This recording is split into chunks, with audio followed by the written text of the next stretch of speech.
James Prince, good to see you, man. Hey, how you doing? All right. Normally in Houston, but of course we're here in Dallas, and so but you're on, of course, your book tour, and so let's talk about that. You've done music, you've done boxing, you've done all this other different stuff. Book is different. Yeah, definitely different. Well, talk about the one thing about having to write this type of book.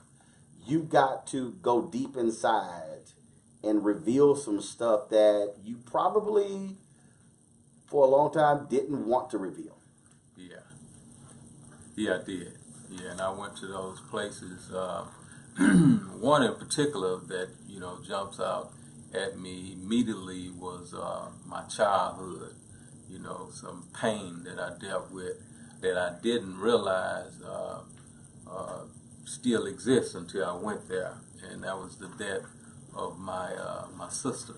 When I was 11 years old, she was 12 years old. We actually stayed up to like 1 a.m. that morning when normally we go to sleep at 9 a.m. and we discussed the things we wanted to do for my mother when we got grown. And so you said the two of you were talking about buying your mother a home. Yeah, she wanted to buy a vacuum. I wanted to buy my mother a home. And the next morning we got up, to go to school. She kissed my mother bye, gave me a kiss. And, thereafter, around 3 o'clock after I got out of school, some of the kids came walking when I was at football practice telling me my sister had got ran over by a train. And, I didn't believe it. More kids came saying your sister got ran over by a train. So at that point, I ran to the tracks, and it was there that I witnessed the coat that my sister wore that day. It was wrapped her blood and flesh was wrapped around the coat, and I heard people telling stories about her leg was jumping, her arm was jumping because my sister had got cut in half by that train, and that was the last time I saw her alive. So that was an interesting place to revisit, even going to the apartment where we last had the conversation at.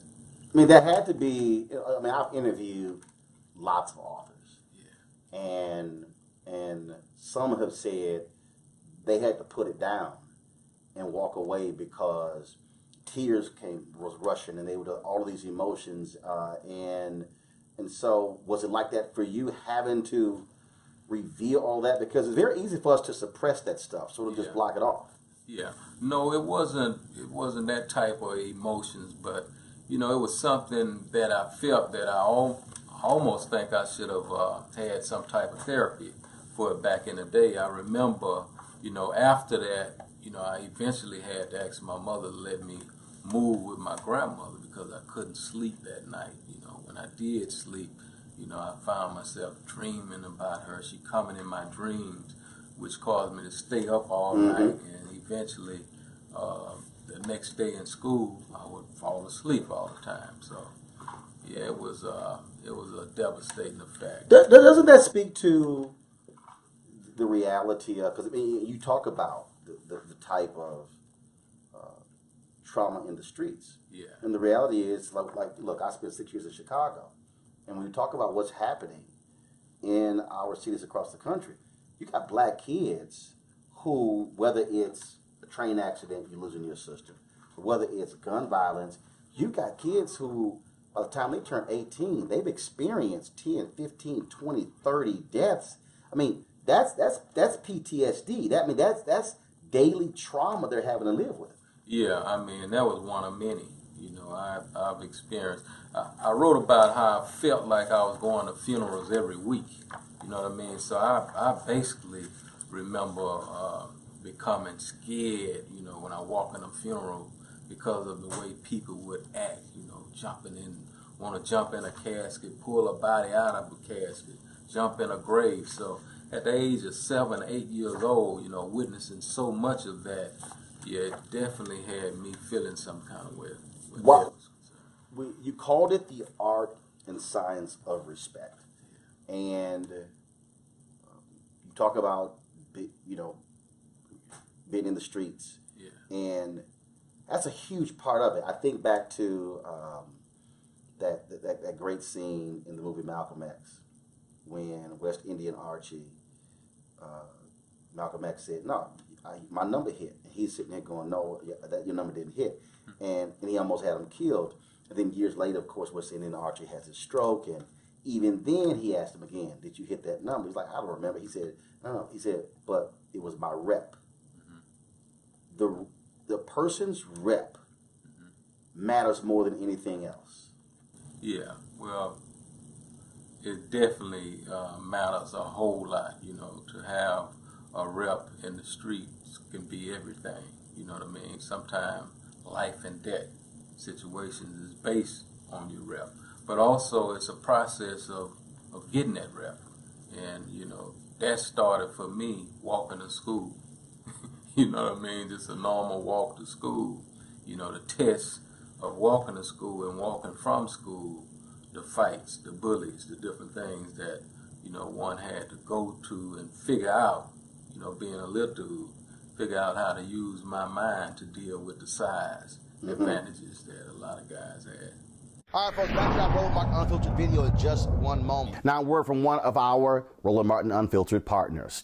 You've heard me say it before, and I will say it again. Write down this website, marijuanastock.org. That's marijuanastock.org. I'm going to tell you why it matters. Legal marijuana has grown to become a $9 billion industry in roughly 6 years. Forbes magazine predicts the market will continue to grow to nearly $50 billion in the next 10 years. So whether you like it or not, legal marijuana is a growing industry, and it is only going to get bigger.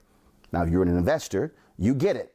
You look for business models that are easy to understand in industries that are trending up. Our friends at Transatlantic Real Estate made their business very simple. They buy land that supports legal marijuana operations and lease it to high-paying tenants. So you are investing in the landlord of a licensed marijuana farm. Stop working so hard for your money. Let your money start working for you by investing in the legal cannabis industry.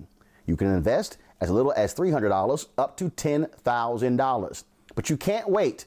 This crowdfunding opportunity is only available for a few more days. They say that you either make things happen, watch things happen, or sit around wondering what happened. Don't be the person watching and wondering. Don't let another investment boom get away from you. It's time to make something happen for you, your finances, and your family. And don't forget my pro tip. To be included, you must complete and confirm your application. And be sure to complete the process. Go to marijuanastock.org. That's marijuanastock.org. Get in the game, folks. Do it now before time runs out. Now back to your Roland Martin Unfiltered video.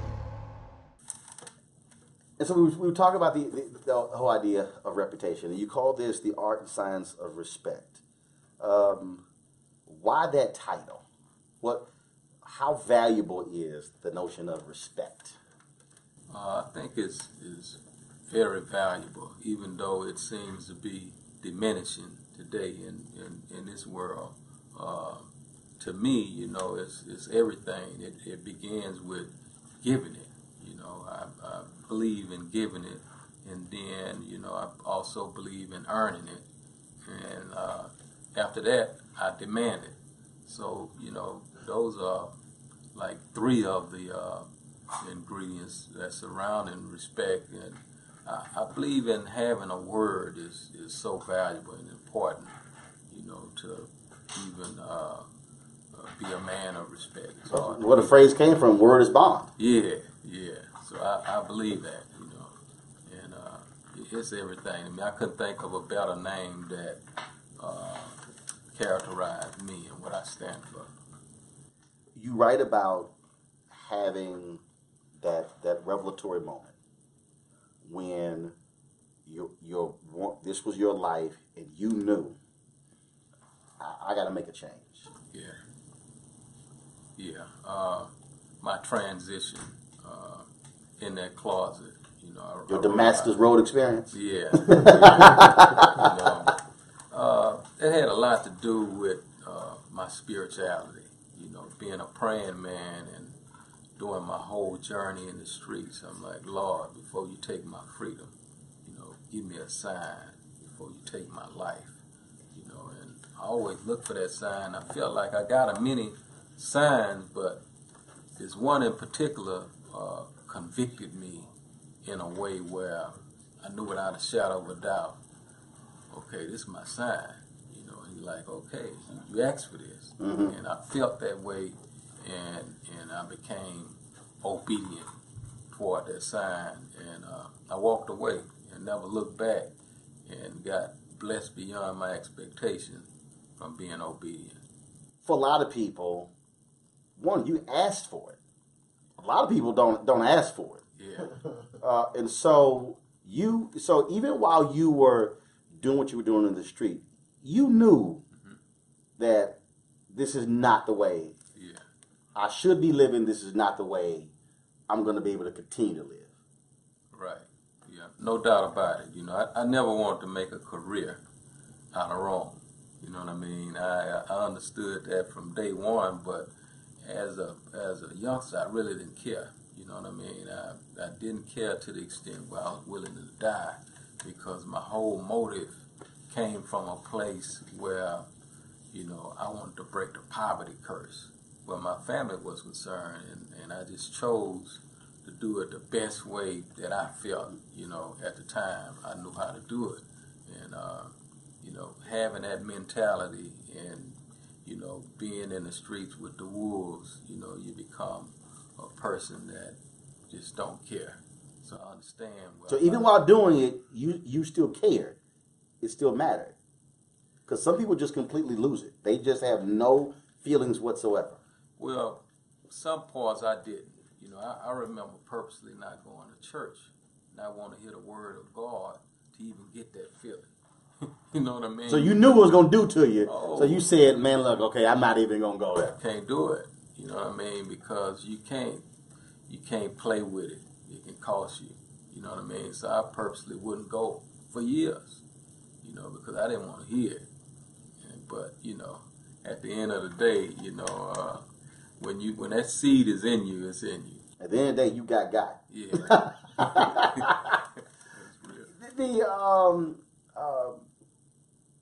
One of the things that also I think is important for people when you talk about a transformation is that when you make a transformation, you literally have to leave some stuff behind, and it's very hard. When you made your transformation, were folks still trying to pull you back in, and how did you explain to others, I got to let you go, I got to cut you off? Right. Well, it was a spiritual thing where I was concerned. It was hard for others to even believe in my dream and vision, so I isolated myself. You know what I mean? It became a situation where I just completely isolated myself and surrounded myself with like-minded people that wanted to accomplish the same thing that I wanted to accomplish. So you sort of did, Charlie Wilson talked about this in his book, so you basically did what folks who are alcoholics or drug addicts. They have to completely remove folks from their lives and have people around them who are going to say, no, who are constant reminders. Some would call spiritual armor bearers that, no, you made the decision. Mm-hmm. You can't go back. Yeah, no, I think that's obligatory, if you want to survive, because to play with it, what I mean, is a chance at falling back. When you talk about decision making, also what I think is very interesting, when you were talking about starting Rap-A-Lot Records, you said, after I made my decision, I downgraded from a 5-bedroom house to a 1-bedroom apartment in a matter of months. I unloaded my Mercedes-Benz and the rest of my luxury cars, became the proud owner of one Astro van. If it could be considered a luxury, I let it go. Instead, I focused on one goal, Rap-A-Lot Records. For a lot of people, they would say, wait a minute, why can't I do both? But to strip down, I mean, that's a hard decision to make. But does it still go back to, again, that vision of I'm not going to grow up, and my kids will not grow up living in a level of poverty that I have to deal with? Yeah. Not only that, speaking of my kids, that's one of my strongest motivations that I had. Also, is I'm doing it for them. because I understood the longevity that was attached to the big picture, stepping into corporate America versus playing Russian roulette in the streets and, losing opportunities to be a parent. So I got all of these things on the scale, and it became easy in my mind, but the sacrifices that I had to go through in the entertainment business made me think over and over about relapsing and going back, Because many of the same folks who are in the streets are in the entertainment business? Yeah. And similar practices? Yeah, exactly. Music is very interesting, because, especially when you talk about rap music. Luther Campbell, in his book, he talked about how cats from New York and from the East Coast and the West Coast look down on the Miami sound. Yeah. And his deal is because they didn't understand it. Here you have this record label in Houston. And again, when it comes to rap, East Coast believe they're supreme. Mm-hmm. After NWA, West Coast believe they were supreme. How did you navigate that by saying, no, we have something different that's down here, and we can still compete with what y'all do? That took place actually in New York when I went and spent a couple weeks in New York, because prior to that I was like so busy, like hustling and kind of looking at everything from a distance. But that trip in New York, when I went to New York, because we moved Rap-A-Lot to New York for like a half a year, I went down a couple of weeks, had opportunity to go in the Def Jam office because I knew Leo Cohen, and he showed me checks that they was having, big checks from Run DMC, Houdini, and after sitting around observing everything, I realized that the artist I had at the time was trying to follow the East Coast sound. And, it was then I went back home from the New York office and said, we moving back home. I said, y'all trying to imitate. So you moved from Houston there thinking that's the place to be. Yeah. And then you're like a fish out of water, and you say, wait a minute, we got something special down here. Right. So you return back to your roots. Yeah, I allowed the guy who I had running my company and the artist to move there. And after I came out of that closet, I got a new mind frame. So I took a trip out there with them. And it was there, it didn't take me long. I said, let's move back, and we're going to do this my way, this last piece of money I have. And that's when I lost about 4 or 5 groups, because they was like, man, you too deep. You know what I mean? Because I wrote down stories. I said, y'all trying to write about something that I was successful with. Make this rhyme for me. I don't know how to write a rhyme, but I know the story. Make this rhyme. And they told me, they said, man, you too deep. So I got rid of all of them. And that's when I found 3 members that wanted to hear me, listen to me, and the rest was history. Now, some people would have said, you have lost your mind. They did. You are crazy. Yeah, they told me that in their own way. Yeah, they said that. And so, when you talk about your story, that's interesting, because same thing with sort of NWA. Eazy-E wasn't a rapper. He was like, this ain't what I do. But he understood the story. Yeah. He understood that if you're going to communicate it, and then that's what, of course, then that led to the partnership there with NWA. And so it's interesting that you transferring your experiences to these 3 individuals, mm-hmm. and then their stories also then begin to get infused in. Typically, when it comes to music, it's from the person. It's not driven by the person whose company it is. Right. It's really driven by the artists, right, and their experiences. Right.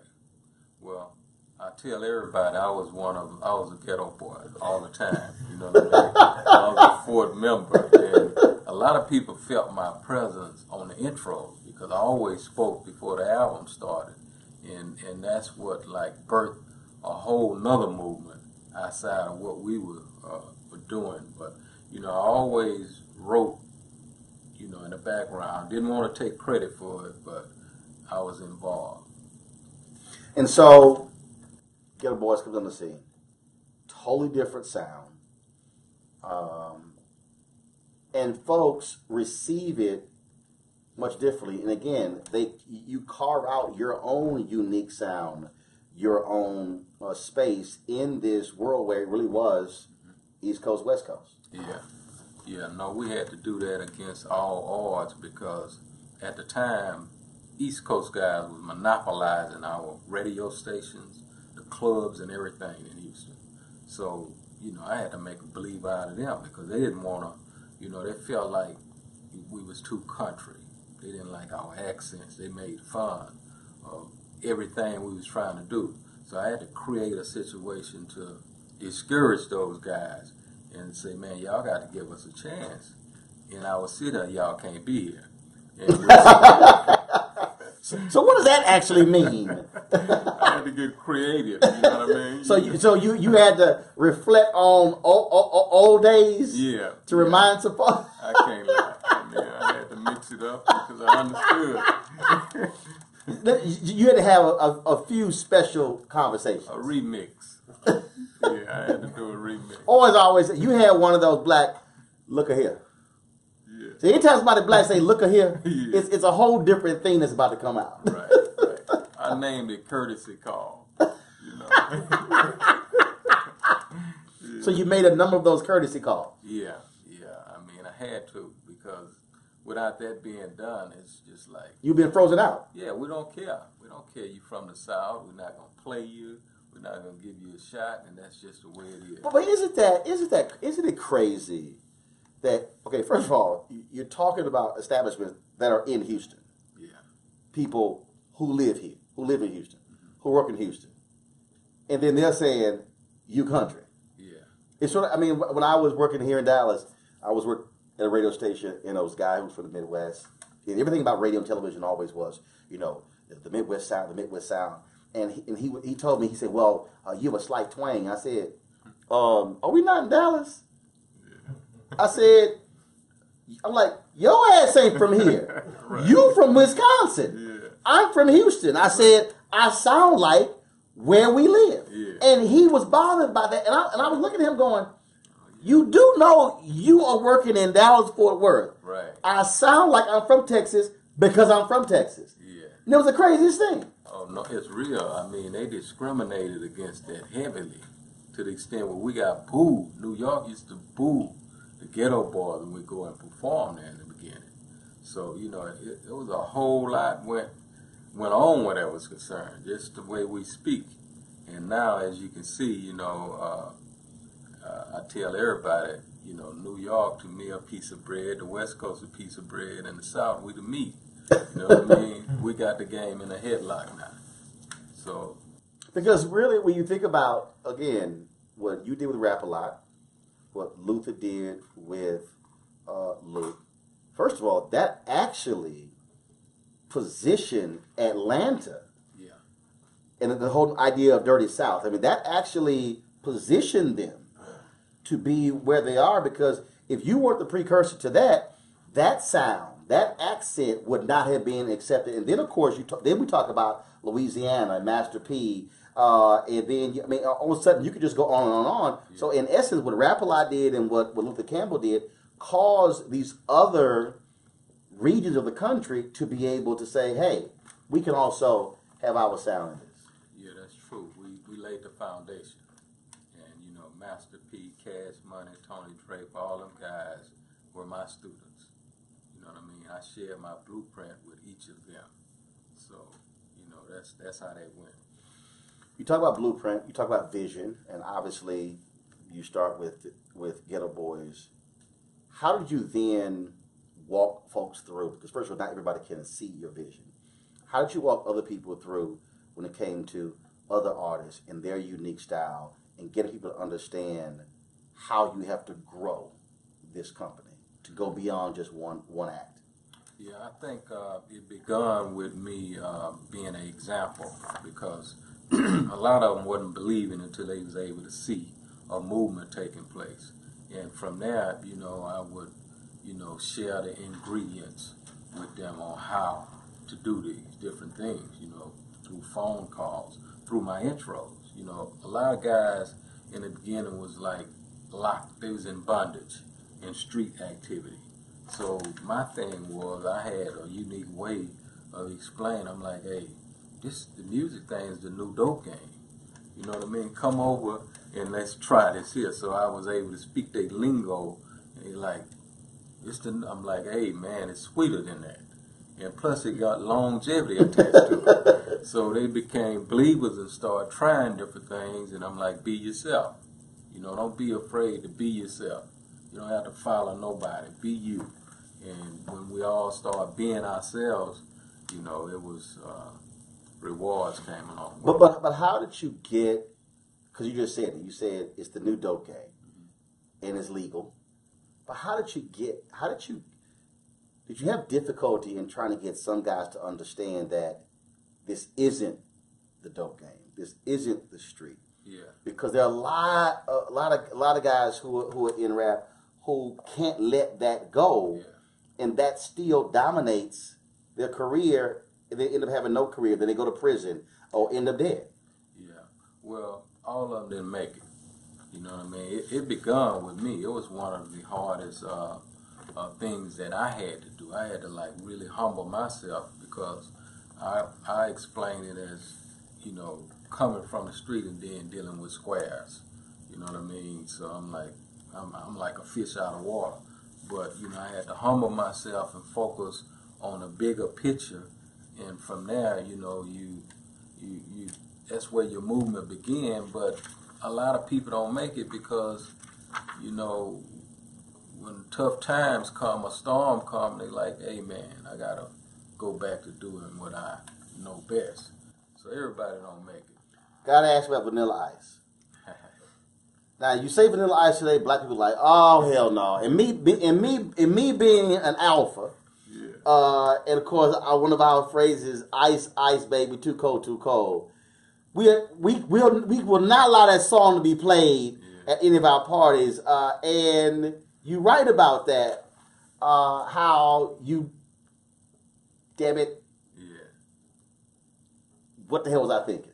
Yeah, no, I saw Vanilla Ice one night in a club in Houston, and I watched his talent, and I'm like, whoa, you know, this guy's a white brother, he got something different. And, you know, I took him back to the studio to hear different material and different things like that, and I saw the hunger in him as well. And you have to realize at that time I wasn't all the way serious about the music, but I had a gift that I didn't even know was a gift, and that was my ears. And he played me that song, Ice Ice Baby. I'm like, man, it sounds good. So I left it in the hands of my partner. I say, sign him. You know what I mean? And he stayed out there like a week or better in my studio, sleeping in the studio. So when I heard the song a few months later on the radio, I'm like, whoa, that's my song. So I called my partner excited, we got one. And he's like, man, I didn't sign it. I didn't like it. And you like, okay, I know I recall saying, sign. Now, if I tell somebody to do something, I do. Yeah. Take it that didn't sit too well with you. No. You know, and at the time it hadn't. Did he get a courtesy call? Well, we end up going our separate ways eventually. But that record sold 12, 13 million. Mm-hmm. So that was like a slow pain that kept evolving. Do you still feel that pain? Yeah. so even if you somewhere and it comes on, you like, I'll be damn. Every time I think about it, man, that was a lot of money. I can imagine not being happy with it. I mentioned that point again by courtesy call, and you had to make one of those with a certain business deal with a record label. Oh, okay. Oh, you talk, yeah. It was so many of them. You know? You had to make so many courtesy calls. Yeah, I mean, it happened with a few of them because, record labels, when you're dealing with these people, I tell everybody it's like, starting at the starting line on you in a pair of Nikes and they on a Harley Davidson. They have so many advantages over people that's unexperienced, and sometimes they really abuse their authority. So, I read the book Think and Grow Rich. Mm-hmm. And Napoleon Hill. Yeah. It actually, I got a lot of insight from that book on how to use my strengths. against someone else's strength. And my strength just happened to lie in the streets. So, and I knew I have to use my strengths with finesse. So I was able to balance the scale a lot of times when these people were like really out of pocket and abusing their authorities. I figured out how to finesse myself around and get some respect. Courtesy calls. Yeah. Courtesy calls. So Roy Wood Jr. tweeted this one day that you literally scared the hell out of him. So he told his story. He did this prank call, and he said, and literally in the middle of it, you start going, "Oh, I know this number. I know exactly where you at. I'll be there in 10 minutes." And Roy said, "Man," he said, "James Prince ran me the hell out the city." He said, "He scared me to death." Did you really mean to scare the comedian like that, or you were not down with prank calls? No, he caught me on a bad day. Yeah, it must have been a bad day that day, and Have y'all talked about it? Yeah, I met him. I met the brother. We talked and laughed, and had fun about the situation. But he didn't tell all the things he said that day either. You know what I mean? He was saying some out of pocket things. But the prank call is meant the prank call is meant to make you mad, right? And he made you mad. He accomplished that. He did accomplish that. So when y'all met him, was he still sort of like, "Oh hell, is he gonna cut me? Is he gonna shoot me? Is he gonna stuff me?" And so did you put him at ease? Yeah, we left there at peace. You know what I mean? He's a funny guy too. Oh, Roy is funny, and yes, Roy, you definitely will be seeing this video. Absolutely, absolutely. I gotta ask you about, I'm gonna go back to church. And the importance of it. You are very close to, we share the same pastor, Ralph Douglas West, of the Church Without Walls in Houston. For somebody who stayed away, didn't even want to go near the church, how important was it for you to have that close of a relationship with a preacher who didn't judge you, who didn't push you away, who didn't say, "Okay, I can't even be around you," who accepted you for who you were?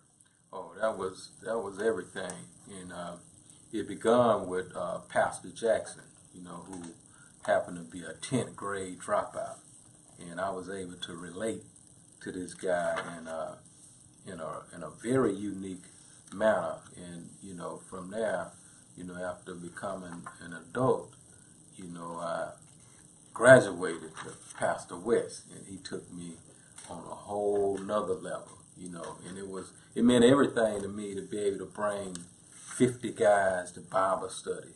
We marvel in there deep, and nobody discriminate against us, and he teach us just like he was teaching, everybody else, and that meant something to me and to them as well. You also write about having a battle, federal government. Yeah. A lot of folks have not won those battles, and that was something that really ticked you off. Yeah. Because you thought you were being targeted. Oh yeah. No, I know I was. I know that they was trying to kill me. You know what I mean? And that has been proven. A lot of things that I said back then have been proven today. Just recently, a few months ago, one of the agents, Chad Scott, has been re-indicted on like 10 or 13 accounts for the very thing that I shined a spotlight on years ago.